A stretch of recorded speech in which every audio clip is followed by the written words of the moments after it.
Medical విద్యను రాష్ట్ర ప్రభుత్వం ప్రైవేటీకరణ చేస్తూ తీసుకున్నటువంటి నిర్ణయాన్ని వైసీపీ పెద్ద ఎత్తున వ్యతిరేకిస్తుంది. ఏదైతే వైసీపీ హయాంలో మెడికల్ కళాశాల నిర్మాణం చేపడితే చంద్రబాబు అంటే కూటమి ప్రభుత్వం ఒక్కసారిగా వైద్య విద్యను పేద విద్యార్థులకు దూరం చేసే ప్రయత్నాలు చేస్తుందంటూ కూడా అటు వైసీపీ శ్రేణులు ఆరోపిస్తున్నారు.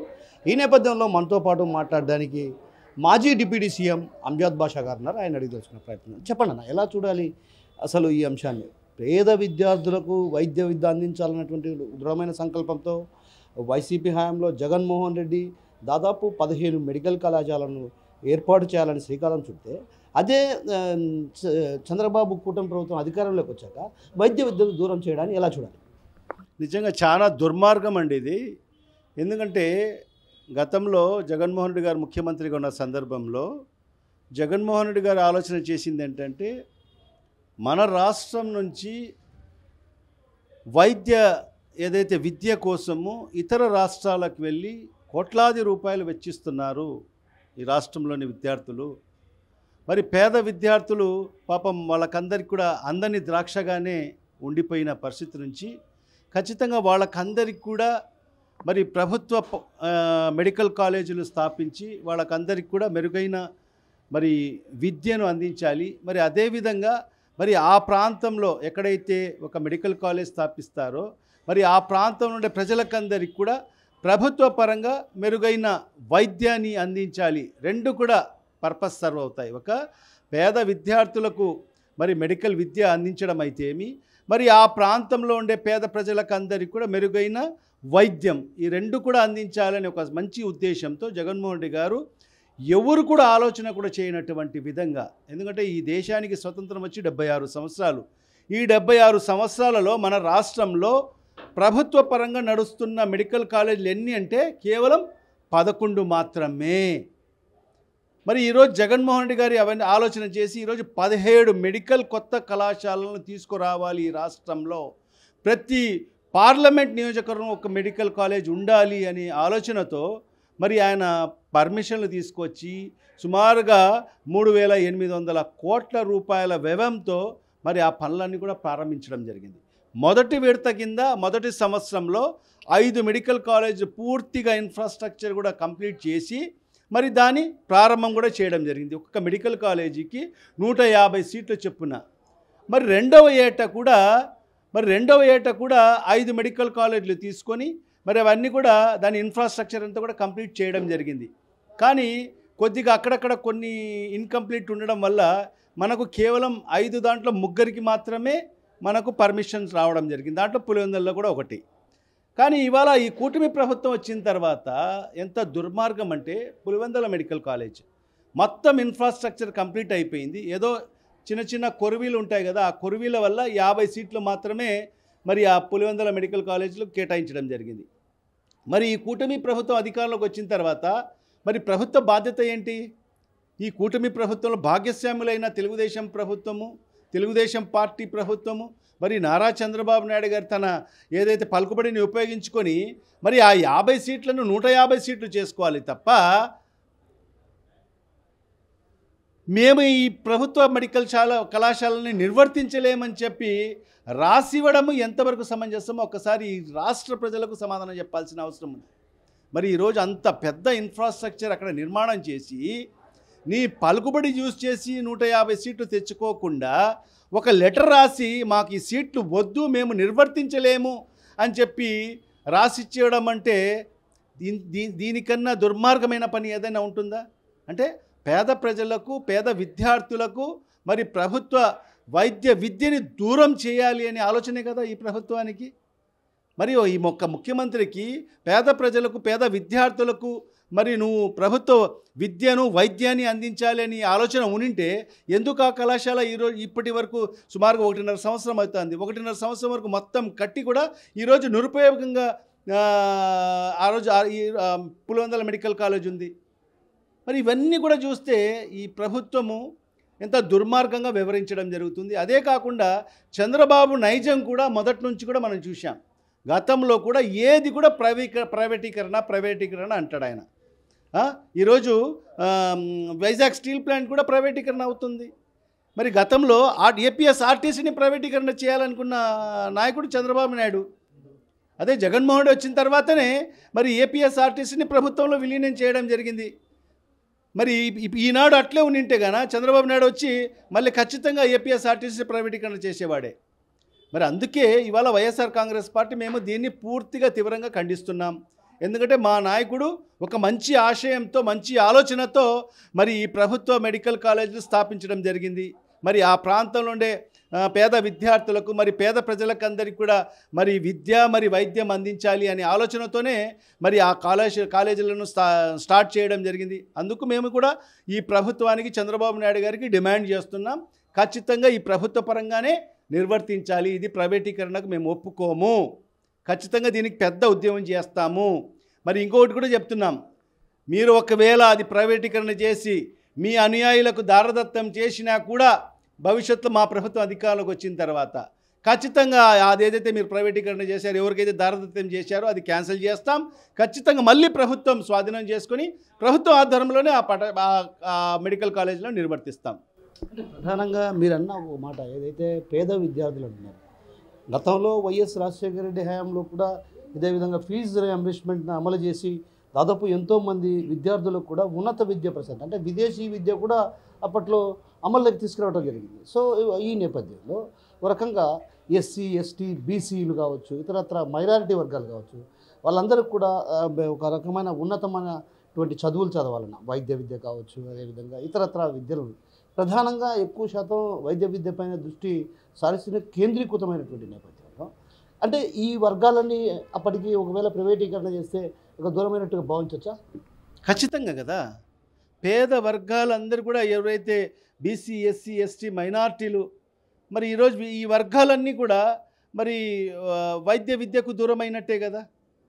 వాళ్ళు ఈ లక్షల రూపాయల్లో ఫీజులు చెల్లించుకోలేరు, కోట్ల రూపాయలు మరి డొనేషన్లు కట్టలేరు. మరి వాళ్ళందరూ కూడా ఈ వైద్యకు దూరం అయినట్టే.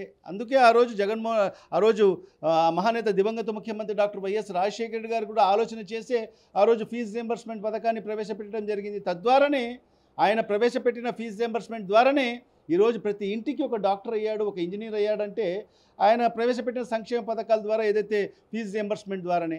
మరి ఆయన తనయుడు జగన్మోహన్ రెడ్డి గారు వచ్చిన తర్వాత కూడా మరి తండ్రి ప్రారంభించిన ఫీజు రియంబర్స్మెంట్ పథకాన్ని ఇంకా మెరుగుదిద్ది మరి ఎంత కాలేజీలో ఫీజు ఉన్నా కూడా ఆ పూర్తి ఫీజుని ప్రభుత్వం భరించే విధంగా మరి ఆ ఫీజు రియంబర్స్మెంట్ పథకాన్ని మరి రూపుదిద్దడం జరిగింది. అదే కాకుండా మరి వాళ్ళు హాస్టల్లో ఉండి చదువుకునే దానికోసము మరి వాళ్లకు సంవత్సరానికి ఏదైతే ఇంజనీరింగ్ అయితే డిగ్రీ అయితే 20,000 రూపాయలు, డిప్లొమా అయితే 15,000 రూపాయలు, ఐటీఐ అయితే 10,000 రూపాయలు వాళ్ళు పాకెట్ మనీ కోసం వాళ్ళ ఖర్చుల కోసం ఇచ్చిన ప్రభుత్వం జగన్మోహన్ రెడ్డి గారి ప్రభుత్వం. మరి ఈరోజు చంద్రబాబు నాయుడు ఆ పథకాలన్నీ కూడా నీరుగారుస్తున్నాడు. ఈరోజు ఎక్కడ ఈరోజు ఫీజు రియంబర్స్మెంట్ ఎవరన్నా పడుతుందా? ఈరోజు అన్ని కళాశాలల్లో మరి మీరు కట్టేనే మీకు హాల్ టికెట్లు ఇస్తాము, మీ సర్టిఫికెట్లు ఇవ్వమని చెప్పి యాజమాన్యాలు మరి ఆ పేరెంట్స్ మీద బలవంతం చేస్తున్న పరిస్థితి. మరి అదేవిధంగా ఏదైతే హాస్టల్స్కి ఇచ్చే డబ్బులు కూడా ఆ స్కీమ్నే ఎత్తివేసిన పరిస్థితి చంద్రబాబు నాయుడు. మరి ఇవన్నీ కూడా చూస్తే ఖచ్చితంగా చంద్రబాబు నాయుడు ఈ రాష్ట్రంలో ఉండే పేద విద్యార్థులకు మరి ఏదైతే విద్యకు దూరం చేయాలి అని ఆలోచనతో అడుగులు ముందుకు వేస్తున్నారు. మరి ఆ రకంగానే గతంలో కూడా మనం చూసాం విద్యారంగాన్ని ఏ రకంగా తూట్లు పొడిచాడో చంద్రబాబు నాయుడు. ఎందుకంటే ప్రభుత్వ పాఠశాలల్ని నిర్వీర్యం చేశాడు. ఎవరి కోసము? నారాయణ కోసము, చైతన్య కోసం. ఈరోజు వాళ్ళను ప్రైవేట్ పాఠశాలలను ప్రోత్సహించాడు. ఎందుకు ఈరోజు నారాయణ కళాశాల ప్రతి గ్రామాల్లో కూడా ఈరోజు ఎందుకు వెలుస్తున్నాయంటే అది చంద్రబాబు నాయుడు చలవే. కానీ జగన్మోహన్ రెడ్డి వచ్చిన తర్వాత మరి ప్రతి ప్రభుత్వ పాఠశాలలో కూడా కార్పొరేట్ స్థాయిలో తయారు చేసిన వ్యక్తి జగన్మోహన్ రెడ్డి గారు. ఈ రాష్ట్రంలో 44,000 ప్రభుత్వ పాఠశాలలు ఉంటే దశల వారీగా మరి 2 దశల్లో సుమారుగా 30,000 ప్రభుత్వ పాఠశాలలను రూపురేఖలు మార్చిన వ్యక్తి జగన్మోహన్ రెడ్డి గారు. ఈరోజు ఏ గ్రామానికి వెళ్ళినా కూడా ప్రభుత్వ పాఠశాలపై చూస్తే నిజంగా ఇది ప్రభుత్వ పాఠశాలనా అని చెప్పి ఆశ్చర్యానికి గురి చేసే పరిస్థితి ఈ రాష్ట్రంలో ఉంది. మరి అలాంటిది ఈరోజు చంద్రబాబు నాయుడు అనే వ్యక్తి వచ్చిన తర్వాత ఈరోజు అన్నీ కూడా ప్రైవేటీకరణ చేసేయాలి. బహుశా ఆర్టీసీ కూడా జగన్మోహన్ రెడ్డి గారు ప్రభుత్వంలో విలీనం చేయకపోయింటే మరి ఇప్పుడు అది కూడా ఐపీఎస్ ఆర్టీసీ కూడా ప్రైవేటీకరణ చేసేవాడే. ఆయన ముందు నుంచి కూడా ప్రైవేటీకరణ వైపే మొగ్గు చూపే వ్యక్తి చంద్రబాబు నాయుడు గారు. మరి ఈ రకంగా అందుకే మేము కూడా ఈ రకంగా ఈ ప్రభుత్వానికి కూడా డిమాండ్ చేసేది అంటే, మేము ఏదైతే ప్రారంభించామో ప్రభుత్వ మెడికల్ కాలేజీలు ప్రభుత్వ పరంగానే నడచాలి. మీరు ప్రైవేటీకరణ చేసేదానికి మీకు ఎవరు ఇచ్చారు హక్కు? మీకు ఎవరు ఇచ్చారు ఈ హక్కు? అది ప్రభుత్వం ఆధ్వర్యంలో నడుస్తాయని చెప్పి మేము పర్మిషన్ తీసుకురావడం జరిగింది. మరి ఈరోజు ఇన్ఫ్రాస్ట్రక్చర్ దశల వారీగా డెవలప్ కూడా చేయడం జరిగింది. ప్రతి చోట 100 కోట్ల రూపాయలు వెచ్చించడం జరిగింది. మరి అవన్నీ కూడా మీరు మీ మీ అనుయాయులకు దారదత్తం చేస్తామంటే ఈ రాష్ట్ర ప్రజలు ఊరుకుంటారా? ఖచ్చితంగా మేము ఊరుకోము. ఖచ్చితంగా వైఎస్ఆర్ కాంగ్రెస్ పార్టీ దీని మీద పెద్ద ఉద్యమం చేస్తుంది. ఖచ్చితంగా ఈ ప్రైవేటీకరణకు ఎత్తి పరిస్థితుల్లో మేము ఒప్పుకోము. ఖచ్చితంగా ప్రభుత్వ పరంగానే మరి ఆ ప్రభుత్వ మెడికల్ కాలేజీల ఆధ్వర్యంలోనే నడవాలి. ఒక రకంగా పవన్ కళ్యాణ్ ఏదైతే ప్రశ్నిస్తానన్నటువంటి పవన్ కళ్యాణ్ ఈ జరుగుతున్నటువంటి ప్రైవేటీకరణ పైన నోరు మెదవకపోవడాన్ని ఎలా చూడాలంటారు? నిజంగా పవన్ కళ్యాణ్ అనే వ్యక్తి గురించి మాట్లాడాలంటే నిజంగా ఈ ఇంటర్వ్యూ సరిపోదు. ఎందుకంటే ఎన్నికల ముందు ఆ వ్యక్తి ఏ రకంగా ప్రజలను ఉద్దేశించి మాట్లాడాడో, ఏ రకంగా ఊగిపోయి మాట్లాడాడో ఈ రాష్ట్ర ప్రజలందరూ కూడా చూశారు. చంద్రబాబు నాయుడు మీద ఈ రాష్ట్ర ప్రజలకు నమ్మకం లేదు. నిజంగా మాట్లాడుకోవాలంటే ఈ రాష్ట్ర ప్రజలకు చంద్రబాబు నాయుడు మీద నమ్మకం లేదు. 2024 ఎన్నికల్లో కూడా ఎప్పుడైతే పవన్ కళ్యాణ్ జతకట్టి బీజేపీ జతకట్టిన తర్వాత పవన్ కళ్యాణ్ అనేక సందర్భాల్లో నేను ఖచ్చితంగా మీ తరఫు నుంచి మీ గొంతుగా నేను ఈ ప్రభుత్వానికి ప్రశ్నిస్తాను, మీకు అండగా నిలబడతాను, మరి ఏదైతే ఈ ప్రభుత్వం ఇస్తున్న ఏదైతే వాగ్దానాలన్నీ కూడా నెరవేర్చే విధంగా నేను కృషి చేస్తానని చెప్పి మరి పవన్ కళ్యాణ్ గారు ప్రతి సభలో కూడా మాట్లాడడం జరిగింది. అంతో ఇంతో ఈ రాష్ట్ర ప్రజలు పవన్ కళ్యాణ్ని నమ్మారు. ఖచ్చితంగా ఇతను ఏదో చెప్పిన మాట నిలబడతాడేమో, ఈ ప్రభుత్వానికి నిలదీస్తాడేమో చంద్రబాబు నాయుడు చేత. ఎందుకంటే చంద్రబాబు నాయుడు గత చరిత్ర చూస్తే మరి ఎప్పుడు కూడా ప్రజలకు మోసం చేయడమే, ఎన్నికల ముందు హామీలు ఇవ్వడము, అధికారంలోకి వచ్చిన తర్వాత ప్రజల్ని మోసం చేయడమే అతని నైజం. కానీ పవన్ కళ్యాణ్ ఉన్నాడు కదా, పవన్ కళ్యాణ్ ఈ ప్రభుత్వాన్ని నిలదీస్తాడు, ఈ ఏదైతే చెప్పిన హామీలన్నీ కూడా నెరవేర్చే విధంగా మరి ఈ ప్రభుత్వం మీద ఒత్తిడి తెస్తాడని చెప్పి ప్రజలందరూ కూడా ఆలోచన చేసి మరి ఈ కూటమి ప్రభుత్వానికి ఓట్లు వేయడం జరిగింది.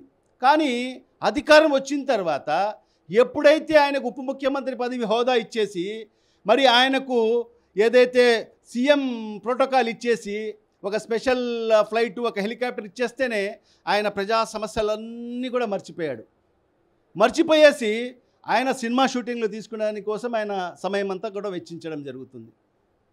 మరి ఏనాడైనా ఈరోజు ఈ రాష్ట్రంలో ఎంతమంది ఇబ్బంది పడుతున్నారు, రైతులు ఇబ్బంది పడుతున్నారు. మరి ఆయన ఏమన్నాడు ఎన్నికల ముందు పవన్ కళ్యాణ్? ఈ రాష్ట్రంలో 30,000 మహిళలు అదృశ్యమయ్యారని చెప్పాడు. మరి ఆయన ముఖ్యమంత్రి అయిన తర్వాత ఏం చేస్తున్నాడు? ఎవరు ఒక్కరు మహిళలన్నా తీసుకొచ్చాడా? ఎక్కడన్నా వెతికి తీసుకొచ్చాడా? మరి సుగాలి ప్రీతి గురించి ఆయన ప్రతి సందర్భంలో మాట్లాడాడు. ఆయన ముఖ్యమంత్రి అయిన తర్వాత, ఆయన ఉప ముఖ్యమంత్రి అయిన తర్వాత, ఈ ప్రభుత్వం వచ్చిన తర్వాత మరి ఆ సుగాలి ప్రీతి ఏమైపోయింది ఆ కేసు? ఈ 18 ఏళ్ల కాలంలో ఏం చేశారు వాళ్ళు? అంటే ఈయనకు హోదా ఇచ్చేసి ఆయనకు ప్రోటోకాల్ ఇచ్చేస్తే ఆయన నాకు ఇది చాలని చెప్పేసి ప్రజలు ఏమైనా అయిపోని, ప్రజలు ఏ ఇబ్బంది పడినా కూడా ఆయన మౌనం వహిస్తున్నాడు. మరి ఇది ప్రజలందరూ కూడా గమనిస్తున్నారు. మరి ఎవరైతే ప్రశ్నిస్తానని చెప్పిన వ్యక్తి ఈరోజు మౌనవ్రతంలో ఉండిపోయాడు. నేను సనాతన ధర్మం అని చెప్పేసి ఆ కాషాయ వస్త్రాలు వేసుకొని ఎప్పుడో ఒకసారి సినిమా డైలాగులు కొట్టేసి మరి వెళ్ళిపోయే పరిస్థితి. అందుకే కదా గతంలో నుంచి కూడా మనం చెప్పాం కదా, ప్యాకేజీ పవన్ కళ్యాణ్ అని చెప్పాం. ఆయనకు ప్యాకేజ్ దొరికితే చాలు, ఆ రోజు వస్తాడు, మాట్లాడతాడు, మళ్ళా తెరమరుగైపోతాడు. మరి ఇప్పుడు ఆయనకు పదవి ఇచ్చేశారు కాబట్టి మరి ప్రజా సమస్యలన్నీ కూడా పట్టించుకోవడం లేదు. ఇంత పెద్ద సమస్య ఒక క్యాబినెట్లో తీర్మానం చేస్తూ ఉంటే నువ్వు ఒక ఉప ముఖ్యమంత్రిగా ఎందుకు చేస్తారంటే ఏ విధంగా ఎందుకు ప్రైవేటీకరణ చేస్తారు మీరు? ఇది ప్రభుత్వ పరంగానే ఈ మెడికల్ కాలేజీని నిర్వర్తించాలని చెప్పి నువ్వు ఎందుకు ఈ ప్రభుత్వాన్ని నిలదీయకపోయావు? ఈరోజు స్టీల్ ప్లాంట్ ప్రైవేటీకరణ జరుగుతూ ఉంటే నువ్వు ఎక్కడ మాట్లాడుతున్నావు? నువ్వు మాట్లాడుతున్నావా? అంటే నువ్వు బీజేపీ జతకట్టావు కాబట్టి మరి నరేంద్ర మోడీ కేంద్ర ప్రభుత్వం తీసుకున్న నిర్ణయానికి నువ్వు జీ హుజూర్ అంటున్నావు. ఈ రాష్ట్ర ప్రజల గురించి నువ్వు ఆలోచన చేయడం లేదు. మరి అక్కడ వేలాది మంది కార్మికుల గురించి ఆలోచన చేయడం లేదు. నీ స్వార్థం కోసం ఆలోచన చేసిన, నీ స్వార్థ రాజకీయాల కోసం ఆలోచన చేసిన వ్యక్తి ఈరోజు పవన్ కళ్యాణ్. అందుకే ఈరోజు ఆయన్ని పవన్ కళ్యాణ్ని ఎవరు కూడా పరిగణనకు తీసుకోవడం లేదు ఒక నాయకుడిగా ఆయనకు. ఎందుకంటే ఎన్నికల ముందు ఆయనకు ఏదో ఒక నాయకుడిగా ఉన్నాడు, చెప్తే మాటకు కట్టుబడి ఉంటాడని చెప్పి ఆలోచన చేశారు తప్ప, ఎన్నికలు అయిపోయిన తర్వాత అధికారంలోకి వచ్చిన తర్వాత మరి ఈరోజు ప్రజా సమస్యలన్నీ కూడా గాలికి వదిలేశాడు. ఎవరిని ప్రశ్నించడం లేదు. ఏమైనా నిర్ణయాలు తీసుకొని మరి ఆయన ఊగొట్టే పరిస్థితి ఉంది అక్కడ. మరి ఇలాంటి పరిస్థితులు ఖచ్చితంగా ఇవాళ ప్రజలందరూ కూడా గలం ఇప్పాల్సిన అవసరం ఉంది. అన్ని ప్రతిపక్ష పార్టీలన్నీ కూడా గలం ఇప్పాల్సిన అవసరం ఉంది. ఎందుకంటే ఈరోజు ప్రభుత్వ పరంగా మెడికల్ కాలేజీ నిర్వర్తిస్తే ఎవరికి ఉపయోగం అండి? పేద ప్రజలకు ఉపయోగము, పేద విద్యార్థులకు ఉపయోగం. అదే ప్రైవేటీకరణ చేస్తే ఎవరికి ఉపయోగము? పేద ప్రజలకు ఏమైనా ఉపయోగమా? పేద విద్యార్థులకు ఉపయోగమా? మరి కార్పొరేట్ ఎవరైతే దారదత్తం ఎవరైతే తీసుకుంటారో ఈరోజు కోట్ల రూపాయలకు వాళ్ళు సీట్లు అమ్ముకుంటారు. మరి ఆ ప్రాంతంలో మరి ఆ కళాశాల మెడికల్ కాలేజ్ స్థాపించి ఆ ప్రాంతంలో ప్రజలకు ఏదైనా ఉచితంగా వైద్యం అందిస్తారా? వాళ్ళు దానికి కూడా డబ్బులు ఛార్జ్ చేస్తారు. అంటే అప్పుడు ప్రజలకు ఏం మేలు చేసినట్టు ఈ ప్రభుత్వము ప్రైవేటీకరణ చేసేసి?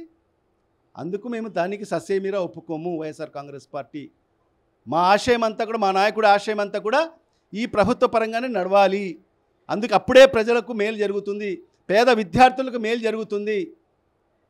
మరి అందుకే మేము ఇవాళ వైఎస్ఆర్ కాంగ్రెస్ పార్టీ దీన్ని తీవ్రంగా ఖండిస్తూ మరి ఖచ్చితంగా ఈ ప్రభుత్వం నిర్ణయం మార్చుకోకపోతే ఖచ్చితంగా పెద్ద ఎత్తున ఉద్యమం కూడా చేస్తాం.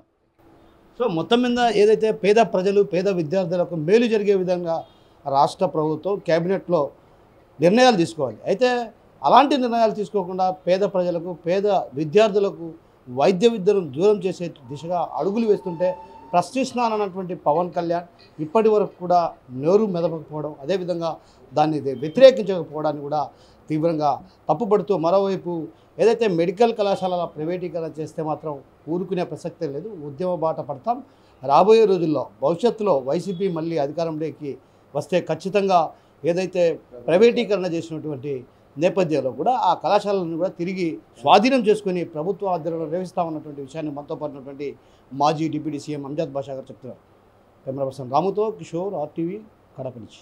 తెలుగులో ఫాస్టెస్ట్ న్యూస్ ఇప్పుడు కొత్త అవతారంలో 5 సెకండ్లోనే పూర్తి వార్తా సమాచారం మీ చేతిలో. సోషల్ మీడియా ట్రెండ్స్ మీ కళ్ళ ముందుకే live TV and voice search options తో ఇప్పుడే డౌన్లోడ్ చేయండి. యాప్ లింక్ డిస్క్రిప్షన్లో ఉంది.